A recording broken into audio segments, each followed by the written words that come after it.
ዛሬ የድፍን ምስር ሾርባ ለልጆች ይዤ መጥቻለሁኝ። የድፍን ምስር ሾርባ ስናዘጋጅ ያው ብዙ እንትኖች አንጨምርም ካሮትንና ሽንኩርት እና የተወሰነ በጣም ትንሽ ትንሽ ቅመማ ቅመሞችን አካትቼ ነው ይዤ የመጣሁትኝ ለልጆች በዚህ መልኩ ብንሰራላቸው በጣም ወደውት በፍቅር ይመገቡታል። ብቻውን መጠጣት ይችላሉ። በዳቦም አድርገው መጠቀም የሚችሉትን ቀለል ያለ ቤት ውስጥ በጣም በትንሽ ደቂቃ ውስጥ ብዙ ግብአቶችን ብዙ ወጪ ሳናወጣ እንደዚህ በቀላሉ መጠቀም የምንችለው የድፍን ምስር ሾርባ እንደዚህ አድርጌ ለልጆች ሰርቸዋለሁኝ። ሰላም የቻናሌ ተከታታዮች እንደምን ናችሁ? እኔ በጣም ደህና ነኝ፣ እግዚአብሔር የተመሰገነ ይሁን። ይኸው እንደምታዩት የድፍን ምስር ሾርባ ለመስራት በመጀመሪያ ካሮት በዚህ መልኩ ከትፌ በውሃ አብስዬዋለሁኝ። በውሃ ካበሰልኩት በኋላ አሁን ትንሽ ውሃውን መጥቶ ከጨረሰ በኋላ ዘይት ጨመርኩበት።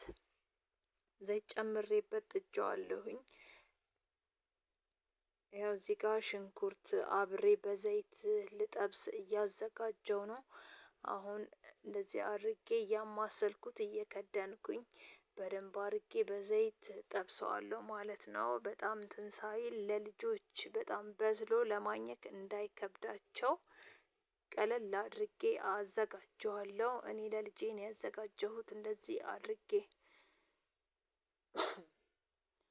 ያው እዚህ ጋር እንደዚህ አድርጌ ያማሰልኩኝ ከድነዋለሁ፣ አበስለዋለሁ ማለት ነው።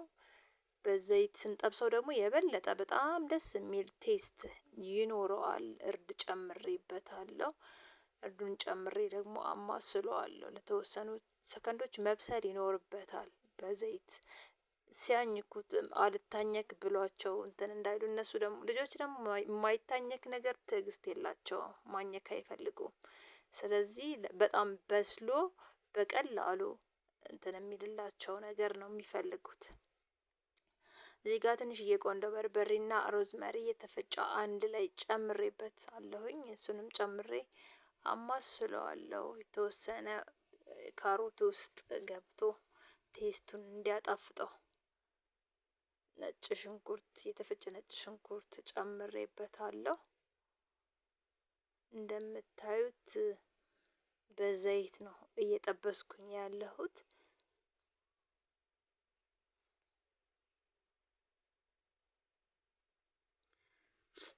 አሁን ዱቄት እጨምርበታለሁ። በጣም ተጠብሶ በቅቶታል። አንድ ማንኪያ ናት። እዚህ ጋር ተጨማሪ አልጨመርኩም፣ ትቼዋለሁ። አንድ ማንኪያ ዱቄት ጨምሬበት ልክ እንደዚህ አሸዋለሁ።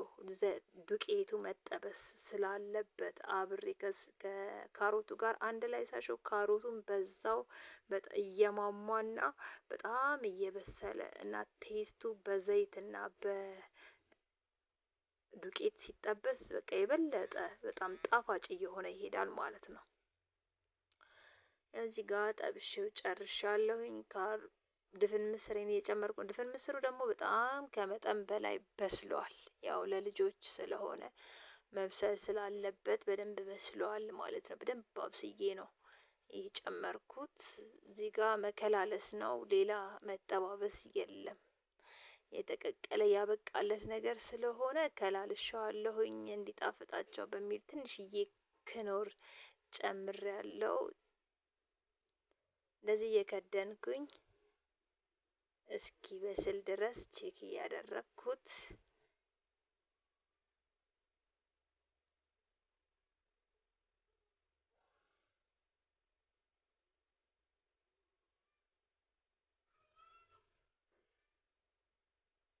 እዚህ ጋር ጨው ጨምሬበታለሁ። ኦሬዲ በቅቶታል ማለት ነው። እንግዲህ እንደዚህ እየከደንኩኝ የከፈትኩት እያበሰልኩኝ በጣም ስለወፈረ ትንሽ ውሃ ጨምሬበት እንደዚህ ትንሽ ቀጠን እንዲል አድርጌዋለሁኝ። በጣም ባይቀጥን ይመከራል። ምክንያቱም ሲጠጡ በራሳቸው እጅ በተለይ የሚጠጡ ከሆነ ሊያቆሽሻቸው፣ ልብሳቸውን ሊያቆሽሹ፣ ሊፈስባቸው ይችላል። ትንሽ ወፈር ቢል ደግሞ እንደ ምግብም ይጠቅማቸዋል። ሌላው ደግሞ ለእነሱም ሲጠጡት እየተመቻቸው ነው የሚጠጡት ማለት ነው። በጣም ባይወፍር የተወሰነ ዱቄትም የተጨመረው በዛ ምክንያት ነው። መወፈር ስላለበት ትንሽ እንዲወፍር በሚል ነው ዱቄት የጨመርኩት ማለት ነው። እና ይሄው እዚህ ጋር እየቀነስኩ ነው እኔ ለልጄ። በስሏል፣ በቅቶታል ማለት ነው። የሚበቃው ጨውም የተስተካከለ ነው፣ አስተካክየዋለሁ እና እዚህ ጋር ያው ቀንሼለታለሁ። ልጄ ደግሞ ይወደዋል ብዬ ተስፋ አደርጋለሁኝ። እንደዚህ አድርጌ አዘጋጅቼዋለሁ። አምባሻ ቤት ውስጥ ያዘጋጀሁት ነበረኝ፣ አብሬ አንድ ላይ አቀርብለታለሁ። ያው እዚህ ጋር እየጠበቀኝ ነው ያለው እና ሾርባ ስሪልኝ እያለኝ ነበር። ሾርባ ተሳክቶለታል። የድፍን ምስር ሾርባ ሰርቼለታለሁ። እስኪ እንዴት አጣጥሞ እንደሚበላው ደግሞ እናያለን ማለት ነው። እንደዚህ እንግዲህ ይወደዋል ብዬ ተስፋ አድርጋለሁ። ብዙ ጊዜ ያው ይመቸዋል ሾርባ ስሰራ እና ዳቦን ሰባብረን ውስጥ ብንጨምርበት ልጆቹ እንደዛ የሚወዱ ከሆነ እነሱ እንትን ከሚሉ ያዝ ያደርግላቸዋል ፈሳሹን። ዳቦን ውስጥ ቢጨመርላቸው የተሻለ ይሆናል ብዬ አስባለሁ። ለምን ፈሳሹ ራሳቸው የሚጠጡ ከሆነ ያባክኑታል እየደፉ ማለት ነው። ስለተከታተላችሁኝ አመሰግናለሁ። ሾርባዬም ተወዷል።